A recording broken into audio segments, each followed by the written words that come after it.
ফুটন্ত গরম জলের মধ্যে আটার লেচি বা ডালা দিয়ে আজকে সম্পূর্ণ নতুন একটি রেসিপি আপনাদের সঙ্গে শেয়ার করব।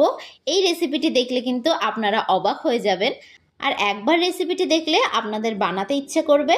তো চলুন দেখে নেওয়া যাক আজকে আমার এই রেসিপিটি। তো ভিডিওটা কোথাও স্কিপ না করে পুরোটা দেখার জন্য আপনাদের কাছে আমার অনুরোধ রইল। সবার প্রথমে আমি এখানে একটা বড় মিক্সিং বোল নিয়ে নিয়েছি। এবার আমি এর মধ্যে দিয়ে দেব মেজারিং কাপের 2 কাপ পরিমাণে ময়দা ও দিয়ে দিচ্ছি মেজারিং কাপ মেপে 1 কাপ পরিমাণে আটা। এখানে কিন্তু আপনারা শুধু আটা অথবা ময়দা দিয়ে করতে পারেন। যদি আটা ময়দা মিশিয়ে করেন তাহলে কিন্তু ময়দার পরিমাণটা একটু বেশি পরিমাণে দিতে হবে। এবার আমি এর মধ্যে দিয়ে দিচ্ছি স্বাদ অনুযায়ী নুন। নুনটা অবশ্যই আপনারা আপনাদের স্বাদ অনুযায়ী দেবেন। এবার আমি এর মধ্যে দিয়ে দিচ্ছি 2 টেবিল স্পুন অনুযায়ী সাদা তেল। এবার এই সমস্ত শুকনো উপকরণগুলোকে আমি খুব ভালো করে একটু মিশিয়ে নেব। আপনাদের হাতের সামনে যদি মেজারিং কাপ না থাকে তবে সেক্ষেত্রে আপনারা চায়ের কাপ বা স্টিলের বাটি মেপে নিতেই পারেন। আটা ও ময়দার পরিমাণটা একটু কাপ মেপে নেবেন, তাহলে কিন্তু রেসিপিটা তৈরি করতে বেশ সুবিধা হবে। নমস্কার বন্ধুরা, রনিতাস ফুড প্লেসে আবারও একবার সকল বন্ধুকে আমি স্বাগত জানাই। আমি আবারও হাজির হলাম আপনাদের সামনে নতুন একটি রেসিপির ভিডিও নিয়ে। তো এটাকে আমি খুব ভালো করে কিন্তু মিশিয়ে নিয়েছি। এবার আমি এর মধ্যে সামান্য সামান্য জল অ্যাড করে একটা ডো তৈরি করে নেব। আমি কিন্তু ডোটা তৈরি করার জন্য সামান্য কুসুম গরম জল ব্যবহার করেছি। জলটা কিন্তু খুব ঠান্ডাও হবে না, আবার খুব গরমও হবে না। কুসুম গরম জল দিয়ে ডোটা মাখার চেষ্টা করবেন, তাহলে কিন্তু ডোটা অনেক বেশি সফট ও নরম হবে। আপনারা রুটি পরোটার ডো যেই রকমভাবে তৈরি করেন ঠিক সেই রকমভাবে কিন্তু এই ডোটিও তৈরি করে নিতে হবে। আমার এই ভিডিওটি ভালো লাগলে অবশ্যই একটা লাইক করে দেবেন। যারা যারা আমার চ্যানেলের নতুন বন্ধু তারা অবশ্যই আমার চ্যানেলটি সাবস্ক্রাইব করে দেবেন। আমার ভিডিওর আপডেট সবার আগে পেতে পাশে থাকা বেল আইকনটা ক্লিক করতে ভুলবেন না। আর যারা যারা ফেসবুক থেকে দেখছেন তারা রনিতাস ফুড প্লেস পেজটিকে ফলো করে দেবেন। তো দেখুন এইভাবে কিন্তু আমি ডোটাকে খুব ভালো করে মেখে নিয়েছি। ডোটা কিন্তু খুব শক্তও হবে না, আবার খুব নরমও হবে না। ঠিক এইরকমভাবে ডোটাকে একটু মেখে নিতে হবে। এবার এটাকে আমি ঢাকনা চাপা দিয়ে 15 মিনিটের জন্য রেস্ট রেখে দিলাম। আপনাদের হাতে যদি সময় না থাকে তবে আপনারা নাও রাখতে পারেন। এবার অন্যদিকে আমি একটা ফ্রাইং প্যান বসিয়ে দিয়েছি। ফ্রাইং প্যানটাকে কিন্তু খুব ভালো করে আমি গরম করে নিয়েছি। এবার আমি এর মধ্যে দিয়ে দিচ্ছি সাদা তেল। তেলটাকে আমি খুব ভালো করে একটু গরম করে নেব। তেলটা কিন্তু ভালো করে গরম হয়ে গেছে। এবার আমি এর মধ্যে ফোড়নের জন্য দিয়ে দিচ্ছি গোটা জিরে। ফোড়নটা যখন ভাজা হয়ে আসবে এবার আমি এর মধ্যে দিয়ে দেব 1 টেবিল স্পুন আদা রসুন গ্রেট করা। এখানে আমি আদা ও রসুনটাকে গ্রেট করে নিয়েছি, তবে আপনারা কিন্তু চাইলে এখানে আদা রসুনটাকে থেতো করেও নিতে পারেন। এবার গ্যাসের ফ্লেমটাকে মিডিয়ামে রেখে এই আদা রসুনটাকে আমি একটু ভেজে নেব, তবে একটু খেয়াল রাখবেন যাতে আদা রসুনটা পুড়ে না যায়।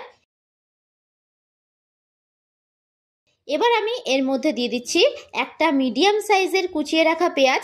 পেঁয়াজটাকে আমি ঠিক এইরকম লম্বা করে কুচি করে কেটে নিয়েছি। এবার পেঁয়াজটাকে দিয়ে কিন্তু আমি খুব ভালো করে নাড়াচাড়া করে একটু ভেজে নেব, তবে খেয়াল রাখবেন পেঁয়াজটা যাতে বেশি লাল লাল না হয়ে যায়। হালকা একটু লাল করে পেঁয়াজটাকে ভেজে নিলেই হবে। তো দেখুন পেঁয়াজটা কিন্তু হালকা কালার ধরতে শুরু করে দিয়েছে। এবার আমি এর মধ্যে দিয়ে দিচ্ছি ঝালের জন্য কাঁচা লঙ্কা কুচি। ঝালটা এখানে আপনারা অবশ্যই আপনাদের পছন্দ অনুযায়ী দেবেন, তবে আপনারা যদি এটা বাচ্চাদের জন্য তৈরি করে থাকেন তবে লঙ্কাটাকে এখানে স্কিপ করে দিতে পারেন।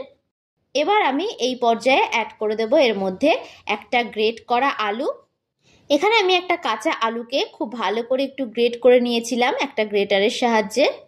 আপনাদের হাতের সামনে যদি গ্রেটার না থাকে তবে আপনারা কিন্তু আলুটাকে একদম মিহি করে কুচিয়ে নিতে পারেন। এবার আলুটাকে দিয়ে আমি খুব ভালো করে একটু নাড়াচাড়া করে ভেজে নেব। গ্যাসের ফ্লেমটাই কিন্তু আমি এই অবস্থায় মিডিয়ামে রেখেছি। আমি এখানে শুধু আলু দিয়ে দিলাম, তবে আপনারা কিন্তু এখানে চাইলে আরও যে কোনো সবজি অ্যাড করে দিতে পারেন, যেমন গাজর, বিনস, ক্যাপসিকাম। তবে যেই সবজি দেবেন না কেন সবজিগুলো একটু মিহি করে কুচিয়ে দেবেন। এবার আমি এর মধ্যে অ্যাড করে দিচ্ছি স্বাদ অনুযায়ী লবণ ও দিয়ে দিচ্ছি হলুদ গুঁড়ো। নুনটা কিন্তু অবশ্যই এখানে আপনারা আপনাদের স্বাদ অনুযায়ী দেবেন। এবার খুব ভালো করে নাড়াচাড়া করে আমি কিন্তু এটাকে একটু ভেজে নেব। আমি যেহেতু এখানে পরিমাণটা কম করে করছি সেহেতু কিন্তু আমি এখানে একটা আলু দিয়ে করছি, তবে আপনারা কিন্তু চাইলে পরিমাণটা বাড়িয়েও করতে পারেন। আর আমার এই ভিডিওটা আপনাদের কাছে কেমন লাগলো অবশ্যই কিন্তু আমাকে কমেন্ট বক্সে জানাতে ভুলবেন না। আমি কিন্তু সবসময় ঘরে থাকা উপকরণ দিয়ে রেসিপিগুলো তৈরি করার চেষ্টা করি, যাতে আপনাদেরও এই রেসিপিগুলো তৈরি করতে কোনো অসুবিধা না হয়। তো এবার এটাকেও কিন্তু আমি খুব ভালো করে একটু ভেজে নিয়েছি। এবার আমি এর মধ্যে অ্যাড করে দিচ্ছি জিরের গুঁড়ো ও দিয়ে দিচ্ছি লঙ্কার গুঁড়ো। আমি কিন্তু এখানে আগে ঝালের জন্য কাঁচা লঙ্কা দিয়েছি, তো সেহেতু কিন্তু লঙ্কার গুঁড়োটা আপনারা একটু বুঝেই দেবেন।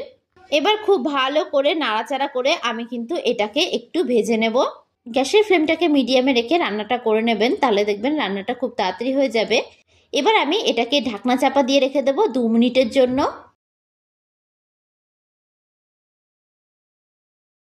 2 মিনিট পর আমি ঢাকনা সরিয়ে নিলাম। এবার আমি আবারও খুব ভালো করে একটু নাড়াচাড়া করে নিচ্ছি। তো আলুটা কিন্তু প্রায় সেদ্ধ হয়ে গেছে ও ভাজা ভাজা হয়ে গেছে। এবার এই আলুটাকে আমি একটু সাইড করে দেবো এইরকমভাবে। এবার আমি এর মধ্যে একটা ডিম ফাটিয়ে দিয়ে দেব। এবার ডিমটাকে নাড়াচাড়া করে আমি ঠিক এইরকমভাবে একটু ভুজিয়া আকারের করে নেব। এইবার খুব ভালো করে আমি আলুর সাথে ডিমটাকে মিশিয়ে নাড়াচাড়া করে একটু ভেজে নেব। এইরকমভাবে আলু ও ডিমটাকে কিন্তু খুব ভালো করে একটু ভেজে নিতে হবে। এই রেসিপিটা একবার তৈরি করলে কিন্তু আপনাদের কাছে বারবার রিকোয়েস্ট আসবে এই রেসিপিটা তৈরি করার জন্য। তো দেখুন আলু ও ডিমটা আমার ভাজা ভাজা হয়ে গেছে। এবার এটাকে আমি নামিয়ে খুব ভালো করে একটু ঠান্ডা করে নেব। এবার অন্যদিকে আমি যেই ডোটা মেখে রেখেছিলাম, তো দেখুন 15 মিনিট রেস্টে রাখাতে কিন্তু এটা কতটা সফট ও নরম হয়ে গেছে। এবার এটাকে আমি আবারও একটু খুব ভালো করে মেখে নিচ্ছি। এবার এটার থেকে আমি লেচি কেটে নেব। সাধারণত লুচির থেকে একটু বড় আকারে কিন্তু লেচিগুলোকে কেটে নিতে হবে। আমার এখানে কিন্তু 6টা লেচি হয়েছে, যেহেতু আমি পরিমাণটা কম করে করেছি, তবে আপনারা কিন্তু পরিমাণটা বাড়িয়েও করতে পারেন। এবার এগুলোকে আমি খুব ভালো করে এইরকমভাবে একটু গোল করে নেব। এবার হাতের তালু দিয়ে এইভাবে ঠিক একটু চ্যাপ্টা করে নেব। সবকটা লেচিগুলোকে কিন্তু ঠিক এইরকমভাবে আমি গোল করে হাতের তালু দিয়ে চ্যাপ্টা করে নেব। এরকম লেচিগুলোকে করে নিলে কিন্তু রেসিপিটা তৈরি করতে বেশ সুবিধাই হবে। তো সবকটা লেচিগুলোকে আমি একই রকমভাবে তৈরি করে নিচ্ছি। তো দেখুন সবকটা লেচিগুলোকে কিন্তু ঠিক একই রকমভাবে আমি রেডি করে নিয়েছি। এবার অন্যদিকে একটা চপিং বোর্ড আমি নিয়ে নিয়েছি। এবার আমি এর মধ্যে একটা লেচি নিয়ে নিলাম। এবার আমি এর উপর থেকে সামান্য একটু পরিমাণে ময়দা ছড়িয়ে দেব। এবার এটাকে একটা বেলনির সাহায্যে খুব ভালো করে আমি একটু বেলে নেব। তবে আপনারা কিন্তু চাইলে তেল দিয়েও বেলে নিতে পারেন। তো এইরকমভাবে কিন্তু একটু বেলে নিতে হবে। খুব বেশি পাতলা করেও বেলবেন না, আবার খুব বেশি মোটা করেও কিন্তু বেলবেন না। বেশি মোটা করে বেললে কিন্তু রেসিপিটা খেতে একদমই ভালো লাগবে না।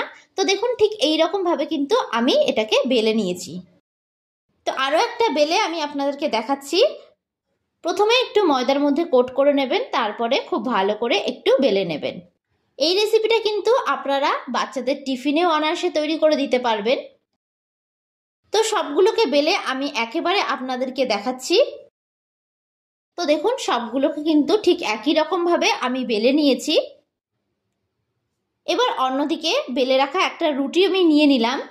এবার এর মধ্যে আমি আগে থেকে যে পুরটা রেডি করে রেখেছিলাম আলু ও ডিম দিয়ে, সেটাকে আমি এর মধ্যে দিয়ে দিলাম। এবার একটা সাইড থেকে নিয়ে ঠিক এইরকমভাবে আমি একটু ভাঁজ করে নেব। এইরকমভাবে কিন্তু ভাঁজ করে নিতে হবে। আপনারা একটু ভালো করে লক্ষ্য করলে বুঝতে পারবেন আমি কীরকমভাবে ভাঁজ করে নিচ্ছি। এবার এটাকে কিন্তু ঠিক এইরকমভাবে আমি মুড়ে নেব। মুখটাকে কিন্তু খুব ভালো করে বন্ধ করে নিতে হবে, যাতে পুরটা বাইরে বেরিয়ে না যায়। তো এইরকমভাবে কাজটা করে নেওয়ার চেষ্টা করবেন, তাহলে দেখবেন কাজটা খুবই সহজ মনে হবে। তো দেখুন এটা কিন্তু আমি রেডি করে নিয়েছি। এবার আরও একটা আমি আপনাদেরকে তৈরি করে দেখাচ্ছি। প্রথমে পুরটা দিয়ে এক সাইড দিয়ে ঠিক এইরকমভাবে একটু ভাঁজ করতে করতে আসবেন।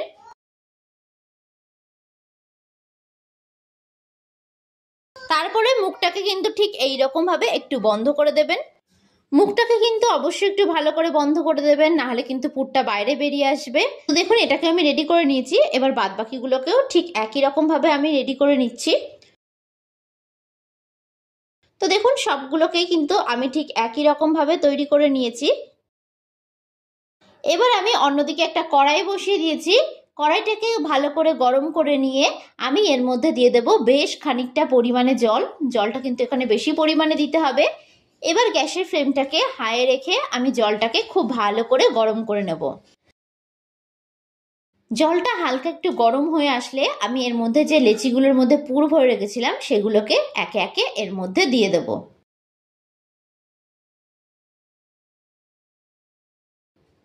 সবগুলোকে কিন্তু আমি এখানে দিয়ে দিয়েছি। এবার গ্যাসের ফ্লেমটাকে মিডিয়ামে রেখে আমি ঢাকনা চাপা দিয়ে এগুলোকে খুব ভালো করে একটু সেদ্ধ করে নেব। 2 মিনিট পর আমি ঢাকনা সরিয়ে নিলাম। এবার এগুলোকে একটু উল্টে দেব। উল্টে অপর পিঠটাকে কিন্তু খুব ভালো করে আমি সেদ্ধ করে নেব। এবার আমি আবারও ঢাকনা চাপা দিয়ে দিলাম। অপরদিকে ঢাকনা সরিয়ে নিলাম। তো দেখুন এগুলো কিন্তু খুব ভালো করে সেদ্ধ হয়ে গেছে। গ্যাসের ফ্লেমটাকে কিন্তু এই অবস্থায় অবশ্যই মিডিয়ামে রাখবেন। 4 থেকে 5 মিনিট এইভাবে একটু করে নিলে কিন্তু খুব ভালো করে এটা সেদ্ধ হয়ে যাবে। এবার এগুলোকে একটা চামচের সাহায্যে অন্য একটি পাত্রে আমি তুলে নিলাম। এবার অন্যদিকে আমি একটা ফ্রাইং প্যান বসিয়ে দিলাম। ফ্রাইং প্যানটাকে কিন্তু খুব ভালো করে আমি একটু গরম করে নিয়েছি। এবার আমি এর মধ্যে দিয়ে দেব বেশ খানিকটা পরিমাণে সাদা তেল। তেলটাকে প্রথমে আমি হাই ফ্লেমে খুব ভালো করে একটু গরম করে নিয়েছি। এবার আমি এর মধ্যে দিয়ে দেব কালো জিরে ও দিয়ে দিচ্ছি কুচিয়ে রাখা কারি পাতা। এটাতে কিন্তু সুন্দর একটা স্মেল হবে। তবে আপনাদের হাতের সামনে যদি কারি পাতা না থাকে তবে আপনারা কিন্তু ধনেপাতা দিয়েও করতে পারেন রেসিপিটা।